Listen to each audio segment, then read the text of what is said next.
एक लड़की जिसकी उम्र लगभग 23-24 साल के आसपास थी, जो कि एमबीए की स्टूडेंट थी। उसकी एक सहेली थी। उसकी सहेली जो थी वो पैसे कमाने के लिए गलत काम करने लगती है, जो कि उसकी रूममेट थी। दोनों एक ही रूम में रहते थी।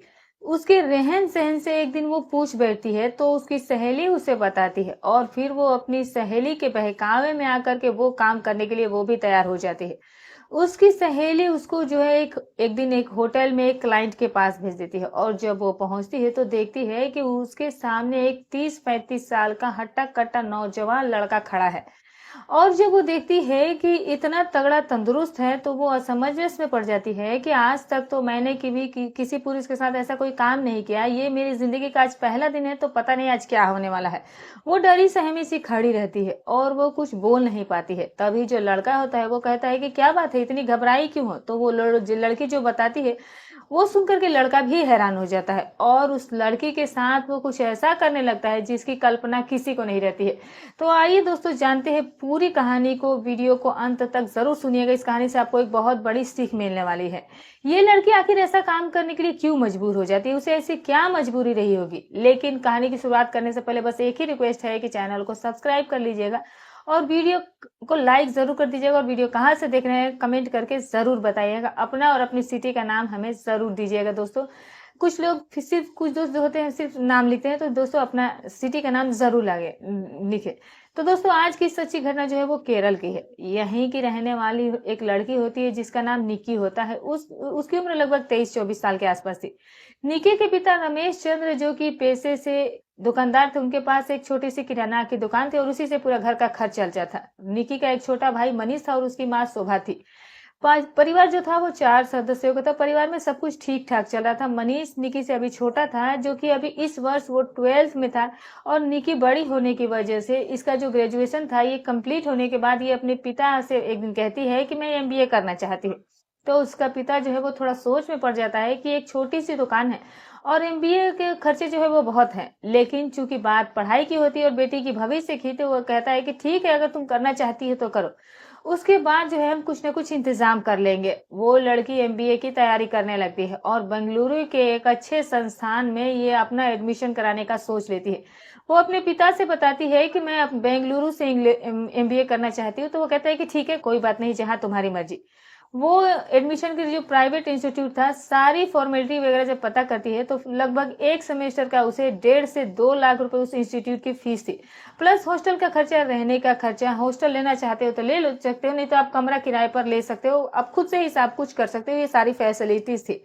वो अपने पिता से सारी बात बताती है। हॉस्टल का खर्चा लगभग उसे 1 लाख रुपए के खर्चे के आसपास बताया जाता है। तो वो सोचिए कि तो बहुत महंगा है, इतनी तो ज्यादा फीस है, ऊपर से ये कहाँ से करें। तो सोचिए कि एक कमरा किराए पर ले लेंगे और सस्ते में ही ये सब कुछ जो है वो सॉल्व हो जाएगा।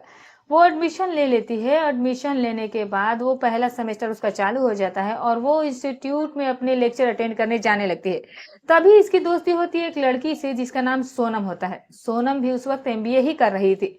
निकी जो है वो सोनम से कहती है कि क्या तुम कमरा किराए पर लेकर रह रही हो या फिर हॉस्टल में रहती हो? तो सोनम कहती है कि मैं तो एक रूम ली हूँ और उसी में मैं रहती हूँ और मैं अकेली ही रहती हूँ। तो निकी कहती है कि क्या तुम पार्टनर रखना चाहोगी? तो वो कहती है कि हाँ बिल्कुल, अगर तुम रहना चाहती हो तो तुम बिल्कुल मेरे साथ रह सकती हो। निकी उसे बताती है कि मैं हॉस्टल का खर्च उठाने में समर्थ नहीं हूँ। अगर हम लोग साथ में रहेंगे तो जो खर्चे होंगे वो आधे आधे हो जाएंगे और साथ ही साथ कम पैसे में हमारी पढ़ाई भी हो जाएगी। निकी जब ये बात सोनम से बताती है तो सोनम भी तैयार हो जाती है। सोनम और निकी जो होते हैं उसी रूम में अपना सारा सिस्टम तैयार कर लेते हैं और दोनों एक ही साथ रहने लगते हैं और यहीं से दोनों की पढ़ाई लिखाई चलने लगती है। निकी का पिता जो होता है वो किसी भी तरीके से कॉलेज की फीस जो थी वो भर दिया करता था। उसके बाद निकी अब मन लगाकर पढ़ना शुरू कर देती है। लेकिन जो सोनम होती है वो थोड़ा सा पढ़ने में उसका कम दिमाग लगता था। वो इधर उधर की ही बातों में ज्यादा ध्यान देती थी। वो सारा दिन फोन पर लगी रहना, लड़कों से बातें करना, नए नए डेटिंग ऐप पर चैटिंग करना, लोगों से रिश्ता बना रखना। और एक दिन वो तभी देखती है तो निकी कहती है कि तुम ये सब क्या करती हो? तुम पढ़ने के लिए आई हो और ये सारा के दिन ये तुम ये सब कुछ करती रहती हो तुम।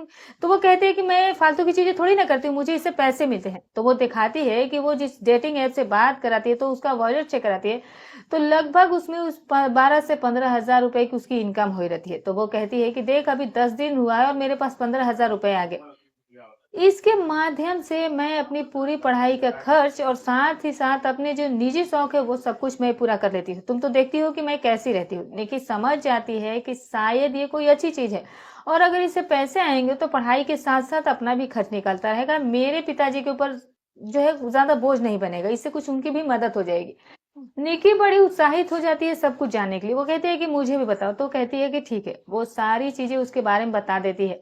अब निकी और सोनम दोनों मिलकर के ये काम करने लगते हैं। दोनों जब अपने इंस्टीट्यूट से आ जाती तो वो शुरू हो जाता ऑनलाइन का सारा खेल और डेटिंग ऐप पे एक दूसरे से बातचीत करने के। उसमें बहुत सारे बड़े बड़े घर के लड़के होते, उनसे उनकी बात होती। यहाँ तक कि रियल मेट का भी प्रोग्राम होता, होटल में भी मिलने के लिए वो बुलाते थे। लड़के जाती थी, उसके उसके अलग से पैसे मिलते थे। सोनम जो है वो खुद जाती थी, एक एक रात का वो 5-5 6-6 हजार रुपए उठा करके लाती थी। और निकी जब बात करने लगती है तो वो देखती है कि उसके भी जो वॉलेट थे उसमें उसके भी अर्निंग होने लगती है, उसके भी पैसे आने लगते हैं और वो ये चीज देखकर बहुत खुश हो जाती है। वो सोनम से कहती है कि देखो मेरे भी पैसे बन गए। तो वो कहती है कि अभी तो शुरुआत है, तुम्हें बहुत पैसे इसमें कमाने को मिलेंगे। अब जो निकी थी उसमें पढ़ाई कम और ये सारी चीजें ज्यादा चलने लगी तो उसे पैसे कमाने की लत लग जाती है। पढ़ाई पर ध्यान देती थी लेकिन अब उतना ज्यादा नहीं दे पाती थी। उसके लगता था कि पैसे कुछ इकट्ठे हो जाएंगे तो अगले सेमेस्टर की जो फीस है वो पापा से नहीं लेना होगा, वो खुद मैं कर दूंगा और उनका बोझ कम हो जाएगा।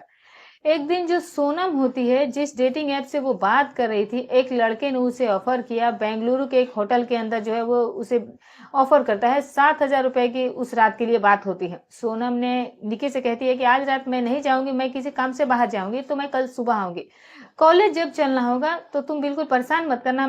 तो वो पूछती है कि कहाँ जा रही हो, तो बताती है कि मैं किसी काम से जा रही हूँ, मैं तुम्हें आकर बताती हूँ। वो रात के लगभग 9 बजे के आसपास सोनम निकल जाती है, एक टैक्सी बुलाती है और उस होटल की तरफ वो निकल पड़ती है। लड़के से बातचीत होने लगती है। होटल नंबर, उसका कमरा नंबर 202 जो होता है, उस 202 कमरे में वो जाती है और फिर वो बेल बजाती है। एक हट्टा कट्टा नौजवान वहां मिलता है और दोनों के बीच में उस रात जो होती है वो नजदीकियां बढ़ती है। और आप दोस्तों समझ सकते हैं कि क्या होता है। दोस्तों यहीं से जो सोनम होती है उसका पैसा कमाने का सिलसिला चलने लगता है। अगले दिन सुबह लगभग 7:30 बजे के आसपास सोनम जब अपने कमरे में प्रवेश करती है तो निकी उससे पूछ बैठती है कि रात भर तुम कहाँ थे। तो जो सोनम होती है वो 7,000 रुपए जो है वो उसके सामने फेंक देती है और कहती है कि देख रात भर गई हूँ और 7,000 रुपए कमा कर आई हूँ। सोनम कहती है कि एक रात में 7,000 रुपए, ऐसा कौन सा काम किया, तुम तो महीने के 2-2.5 लाख रुपए कमा लोगी। तो वो बताती हो कि तुम जो डेटिंग ऐप पर काम कर रही हो उसमें बहुत सारे लड़के ऐसे होते हैं जो मिलने के लिए ऑफर करते हैं और उसके एवज में बहुत अच्छी खासी मोटी रकम देते हैं। और जाता क्या है, कुछ नहीं, बस देखो जैसे गई थी वैसे आ गई। 1-2 घंटे का तो काम था और फिर उसके बाद 7,000 रुपए की मुझे आमदनी हो गई। अपना भी खर्चा चलता रहे और चाहो तो कॉलेज की फीस वगैरह कुछ भी भरते रहो। अब जो लड़की होती है उसका जो मन होता है और उसका जो ब्रेन था वो पूरी तरीके से सोनम जो है वो घुमा देती है। निकी के दिमाग में वो 7,000 रुपए घूमे लगते हैं एक दिन का, यानी कि महीने के लगभग 2 लाख रुपए के आसपास। वो सोचती है कि अगर 1 लाख भी कमा ले तो कम से कम फीस का सारा अरेंजमेंट हो जाएगा। उसके दिमाग पर वो अपने पापा की छोटी सी दुकान और साथ ही साथ उनकी इनकम घूम रही होती है। तो वो सोचती है कि कहीं ना कहीं उनके ऊपर जो लोड है, कहीं पिताजी इसके लिए कर्ज ना ले ले, तो इससे अच्छा है कि जो मेरे साथ होगा होगा, कम से कम मेरी पढ़ाई तो पूरी हो जाएगी। उसको नहीं पता था कि उसकी ये सोच उसे ऐसे दलदल में ढकेलने वाली कि वो सोच भी नहीं सकती है और जिससे वो निकल पाएगी कि नहीं पता नहीं। उस ऐप से वो डेटिंग ऐप से बातचीत करना शुरू कर देती है और फिर लाइव वीडियो, मतलब कि सारी प्रोसेस जो थी वो उसे करने लगती थी। 1 हफ्ते के आसपास का समय गुजर जाता है। एक लड़का जिसकी उम्र 34 वर्ष के आसपास थी वो इसे मिलने का ऑफर करता है। दोनों में बातचीत होती है तो लोकेशन जो है वो चेन्नई का बताता है। ये बताती है कि मैं बेंगलुरु में हूँ। तो वो कहता है कि तुम तो बहुत हॉट और तुम बहुत खूबसूरत है, मैं तुमसे बेंगलुरु मिलने आ सकता हूँ। तो वो कहते हैं कि ठीक है आ जाओ। वो जो लड़का था वो दरअसल एक बिजनेसमैन का लड़का था और वो इन सब चीजों का बहुत शौकीन था। नए नए लड़कियों को वो हमेशा ही ढूंढता रहता था, चाहे पैसे कुछ भी दे। लेकिन उसको ज्यादातर नई नई लड़कियां ही टारगेट करता था, जिस जो कि अभी बिल्कुल कुंवारी हो। इससे बात होती है तो ये बताती है कि अभी तक मैं किसी भी लड़के के संपर्क में नहीं आई। उसे यकीन नहीं होता है। वो कहता है कि जब मेरी और तुम्हारी मुलाकात होगी तो मैं खुद समझ जाऊंगा कि तुम कुंवारी हो कि नहीं। वो उसे विश्वास दिलाती है और लड़का उसके विश्वास पर मिलने के लिए तैयार हो जाता है। ये ऑफर करता है कि कितने पैसा लोगी। तो पहले तो निकी समझ नहीं पाती है कि कितना पैसा मांगू, तो वो 15,000 रुपए की डिमांड करती है। लड़का कहता है कि 15,000 रुपए तो बहुत ज्यादा है, तुम कुंवारी हो तो मैं तुम्हें 10,000 रुपए दे सकता हूँ एक रात की। निकी सोचती है कि ये तो 7,000 कमा कर आई है, मैं तो 10,000 रुपए कमा लूंगी, उसे तो 3,000 ज्यादा ही रहेंगे और जब मैं लाऊंगी तो इसे बताऊंगी, फिर इसे पता चलेगा कि मैं तो इससे भी आगे निकल गई। और वो हाँ कह देती है उस लड़के से और फिर वो कहता है कि ठीक है। 2 दिन के बाद की डेट फिक्स होती है। वो लड़का चेन्नई से बंगलुरु आता है और आने के बाद निकी को जो है वो मैसेज करता है कि मैं फला फला होटल में हूँ और ये एड्रेस है और तुम वहां पर आ जाओ, और मैंने ये रूम बुक कर रखा, रूम नंबर वो उसे बता देता है। शाम के लगभग 7:30-8 बजे के आसपास निकी भी तैयार हो जाती है और जो सोनम थी वो उस दिन घर पर ही थी। निकी सोनम से कहती है कि एक काम करो, आज मुझे जरूरी काम है तो आज तुम घर पर ही रहना, मैं सुबह आ जाऊंगी। सोनम कहती है कि क्या हुआ, कोई कस्टमर मिल गया क्या? तो निकी मुस्कुराने लगी। उसकी मुस्कुराहट देख करके सोनम समझ जाती है कि मामला कहीं ना कहीं फिट हो गया है। कहती है कि कोई बात नहीं, आज तुम्हारा पहला दिन है तो सावधानी से जाना, अगर कोई शैतान मिल गया तो फिर तुमसे बर्दाश्त नहीं होगा। जो कुछ भी करना बड़ी होशियारी से करना। वो उसे डरा देती है और वो फिर इस बात को सुनकर के डरी सहमी रहती है। वो सोचती है कि अब जाऊं कि ना जाऊं। फिर सोचती है कि अगर मैंने किसी को इतनी दूर से बुला लिया है तो मुझे तो जाना ही पड़ेगा, कुछ हो या ना हो आगे जो होगा वो देखा जाएगा। निकी कहती है कि ठीक है, जो होगा वो देखा जाएगा, मैं जा रही हूँ। अब निकी एक कैब बुलाती है और कैब बुलाने के बाद वो उसे कहती है कि भैया इस होटल में मुझे ले चलो।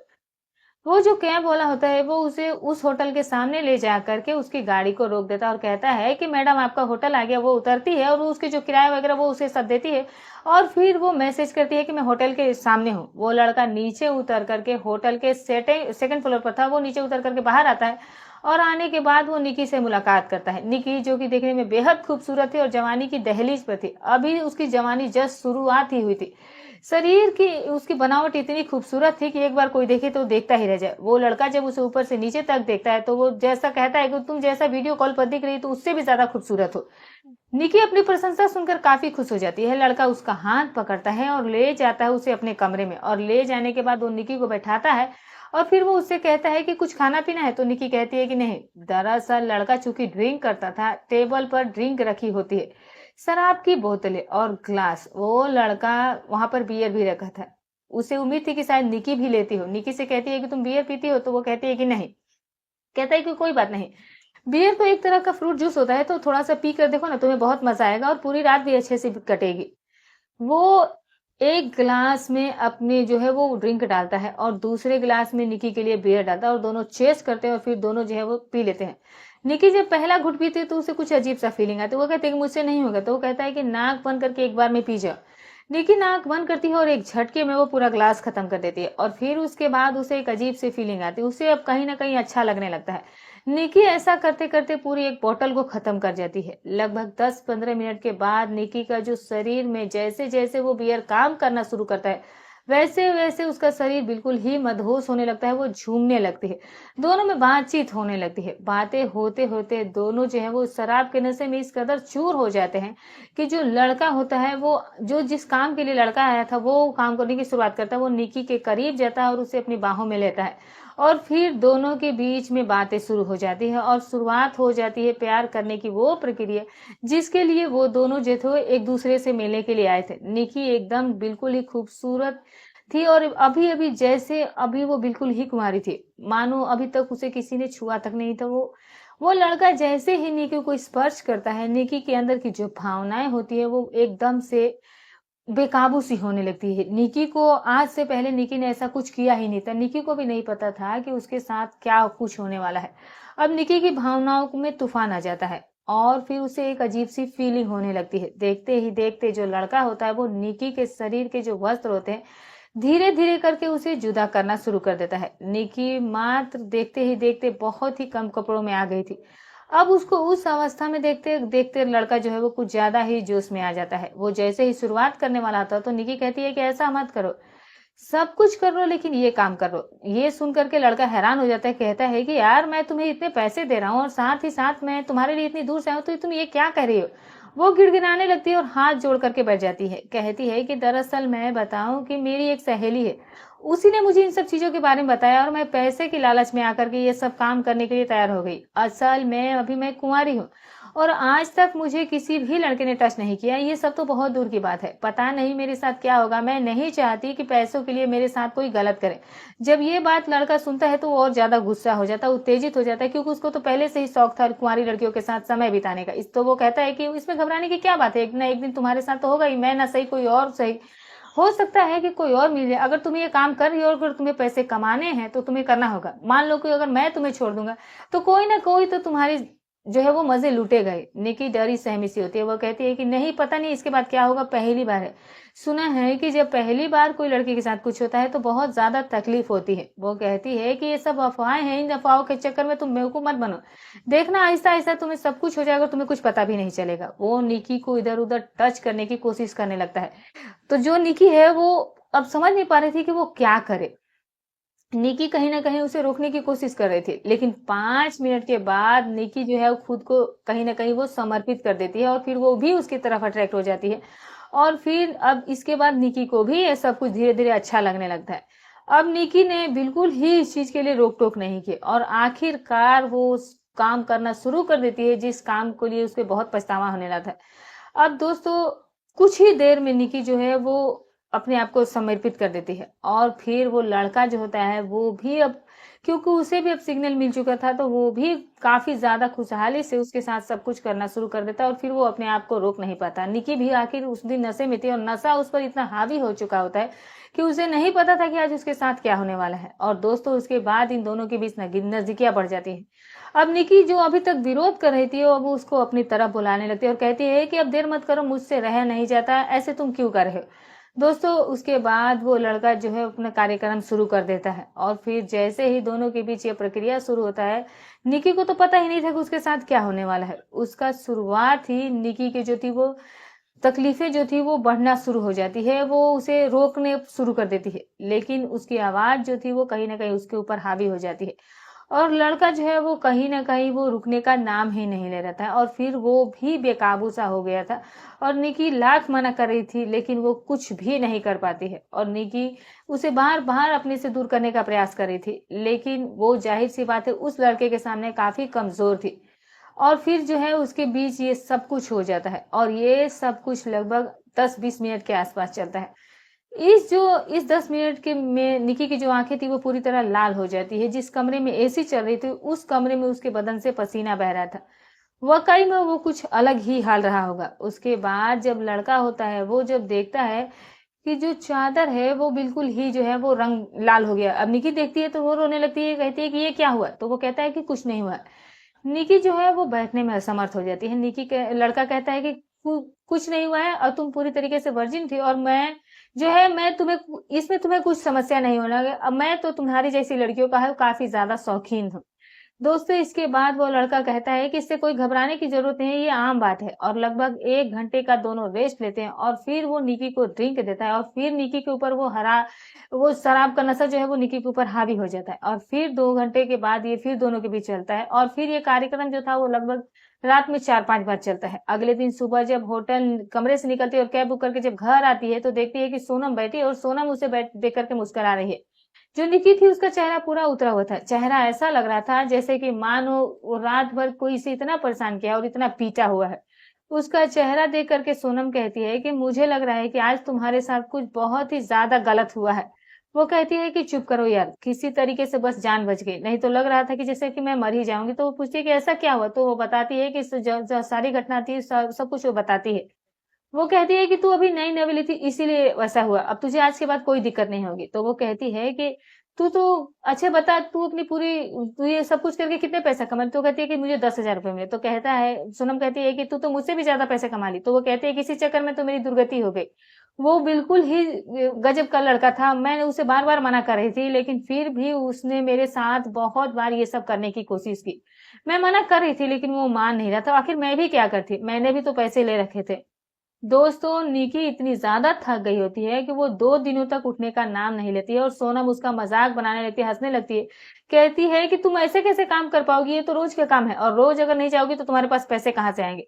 2 दिन के बाद जब निकी बिल्कुल जब फिट हो जाती है तो फिर वो इस धंधे में इस कदर से लिप्त हो जाती है कि मानो अब सिर्फ उसको पैसे की ही भूख रह गई थी। अब ये रोज का ही सिस्टम बन जाता है और ये एक महीने तक वो लगातार काम करती है और लगभग इसी दौरान वो 1-1.5 लाख रुपए की कमाई कर लेती है। और जब 1-1.5 लाख रुपए वो देखती है तो वो समझ जाती है कि अब इस दुनिया में उसके पैसे ही पैसे हैं, लेकिन उसे नहीं पता था कि जो ये बाहर से इतनी खूबसूरत है वो अंदर से ये कितनी खतरनाक निकलेगी। ये सिलसिला ऐसे ही चलते रहता है, लेकिन एक दिन जो है गीता के पास एक वीडियो कॉल पर एक व्यक्ति आता है और वो व्यक्ति इसे ऑफर करता है मिलने के लिए ये तैयार हो जाती है, होटल में जाती है। रात के लगभग 11 साढ़े 11 बजे का आसपास का वक्त रहा होगा।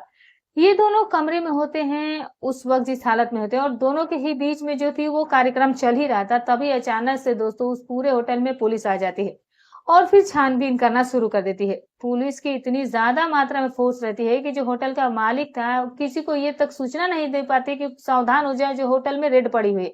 निकी और वो व्यक्ति उस वक्त होटल में कमरे में थे। आनन फानन में पुलिस जो होती है वो सारे दरवाजे को, चूंकि दरवाजों की चाबियां जो थी वो जाहिर सी बात है होटल के मालिक के पास भी एक रहती है और एक चाबी जो वो कमरा लिया होता है उसके पास। तो अब ऐसे में सारे कमरों को पुलिस जो है वो खोल करके देखती है, तो उस पूरे होटल में लगभग 25 से 30 जोड़े ऐसे मिलते हैं और उसी में निकी भी शामिल रहती है। और निकी जो है इस तरह से इस धंधे में फंसी हुई थी कि अब उसे इस बात का क्या उसके साथ असर होने वाला था, अब तो खुद भी नहीं समझ पाई थी।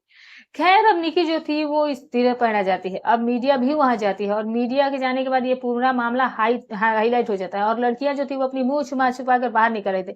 किसी के तो शरीर पर ढंग से कपड़े भी नहीं थे और वो कोई कपड़े पहनने का प्रयास करते रहते हैं। पुलिस जो है वो सभी को अस्त व्यस्त लड़कियों को कपड़ा पहनाते हैं और जितनी भी लड़के और लड़कियां होती हैं वो सभी को बुला करके थाने में बिठा देती है। थाने में बिठाने के बाद ये जो लड़कियां थी वो गिड़गिड़ा रही थी कि सर मुझे छोड़ दो किसी भी तरीके से, नहीं तो अगर हमारे घर वालों को पता चल गया तो बहुत बदनामी होगी, मैं लड़की हूँ, मेरी भी इज्जत का क्या होगा। पुलिस वाले कहते हैं कि अगर तुम्हें इतनी इज्जत का ख्याल होता तो तुम ऐसा काम ही नहीं करती, तुम ऐसा काम क्यों कर रही थी। सारी जो भी मजबूरी रहती, जिसकी कोई बनावटी मजबूरी या किसी की रियल मजबूरी, सब कुछ पुलिस वाले को बताए थे। लेकिन पुलिस वाले जो थे वो किसी भी हाल में छोड़ने के तैयार नहीं थे। यहाँ तक कि वो पैसे भी ऑफर करते हैं तो भी पुलिस वाले कहते हैं कि पैसा तब तक नहीं लिया, नहीं मैं नहीं लूंगा और जब तक तुम्हारे घर के गार्जियन आएंगे तुम्हें छोड़ा भी नहीं जाएगा। दोस्तों लड़कियां जो थी वो गार्जियन को बुलाने की तैयार ही नहीं थी और बहुत देर तक वो थाने में ही बैठी रहती है। लेकिन जब लास्ट में सब लोग हार जाती है कि बिना गार्जियन का छोड़ेगा नहीं, तब निकी जो है वो अपने पापा का नंबर देती है पुलिस वाले के। जो पुलिस वाले हैं जो है वो निकी के पापा को फोन करते हैं और उसे बताते हैं कि तुम्हारी बेटी जो है वो थाने में बैठी है और जल्दी से आ जाओ। जब उसके पापा ये सुनते हैं तो वो दंग रह जाते हैं। वो सोचते हैं कि ऐसी क्या बात हो गई कि पुलिस वाले जो उसे बुला रहे, उसे समझ नहीं आता कि आखिर ऐसा क्या घटना घट गई। और वो भागते भागते थाने पहुंच जाते हैं और फिर वो जब पुलिस वाले से मिलते हैं तो वहां पर देखता है कि लगभग 20-25 पुरुष और महिलाएं जो है वो एक कतार से बैठी हुई थी। जितनी भी लड़कियां थी सब कुंवारी थी, ज्यादातर उसमें कॉलेज स्टूडेंट ही लड़कियां थी। दोस्तों पुलिस वाले जब सारी बात निकी के पिताजी से बताते हैं तो वो बेचारे सर पकड़ कर बैठ जाते हैं। उन्हें समझ में नहीं आता कि अब वो करे तो क्या करे। शर्म के मारे उनका सर झुक जाता है और निकी को एक ऐसी निगाह से देखते हैं, उन्हें लगता है कि काश ये बेटी पैदा होने से पहले ही मर जाती या फिर मैं इसे पढ़ाने के लिए इतनी दूर ही नहीं भेजता। उनकी भी गलती है, उसकी भी गलती थी, वो अपने पिताजी से नजर चुराती, उसकी हिम्मत ही नहीं थी अपने पिताजी की नजरों में देखने का। और इसी तरीके से पुलिस वाले जो है किसी तरीके से उसे वार्निंग दे करके छोड़ देते हैं और कहते हैं कि अगर दोबारा तुम लोग पकड़ी गई तो तुम्हें सीधा जेल भेज दिया जाएगा, तुम्हें कोई छोड़ने की गुंजाइश नहीं है। अब निकी को जो पिता होते हैं वो पहले तो वहीं पर उसे 2-3 थप्पड़ लगाते हैं और फिर उसे हाथ पकड़कर घसीटते हुए जो है वो घर ले आते हैं।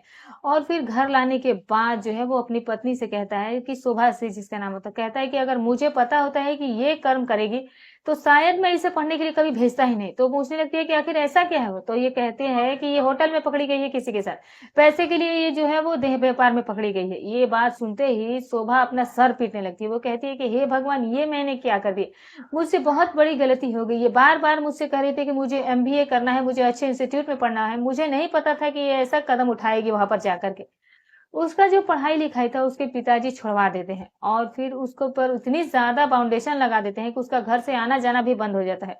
जो पैसे वो लिकी के पढ़ाई में खर्च करने वाला था और फिर बैंक से और लोन लेकर के, अब वो सोचता है कि किसी तरीके से इसकी शादी कर दो, इसे छुटकारा पालो और फिर इसके बाद इसके मन में जो आए वो करे, उससे मेरा कोई लेना देना नहीं रहेगा।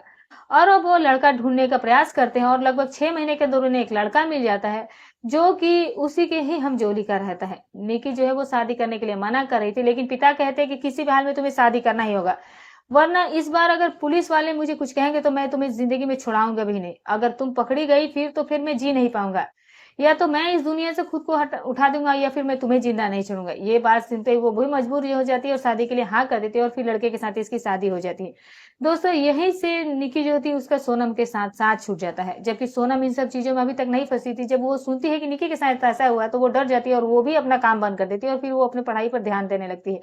सोनम की जिंदगी जो थी वो तो बच जाती है लेकिन निकी की जिंदगी यहीं से बिखर कर रह जाती है। और फिर उसके बाद निकी जो है वो अपने वैवाहिक जीवन की शुरुआत कर लेती है और किसी को कानो कान खबर नहीं होती है। लेकिन निकी ने जो किया था और जो उसके पिता को पता चला था, शायद उसके पिता जो अपने जब तक जिंदा है अपने जीवन में ये कभी नहीं भूल पाएंगे। दोस्तों समाज में ऐसी कई घटनाएं घटी है जो यकीनन सभी के होश उड़ाने हैं। अब पैसे कमाने के लिए लोग जो है वो गलत से गलत काम करने के लिए तैयार हो जाते हैं। तो कभी भी ऐसी घटनाएं अगर आपके साथ ना हो तो इसके लिए आप सावधान रहिए, सतर्क रहिए और बच्चों पर विशेष ध्यान दिया कीजिए। तो दोस्तों हमारी कहानी सुनाने का उद्देश्य किसी की भावनाओं को ठेस पहुंचाना नहीं, ना ही किसी के दिल को आहत करना है, बस केवल आपको सतर्क करना है, आपको जागरूक करना है। तो फिर मिलूंगी एक और नई सच्ची अच्छी और रोचक कहानी के साथ। तब तक अपना और अपने परिवार का ख्याल रखें।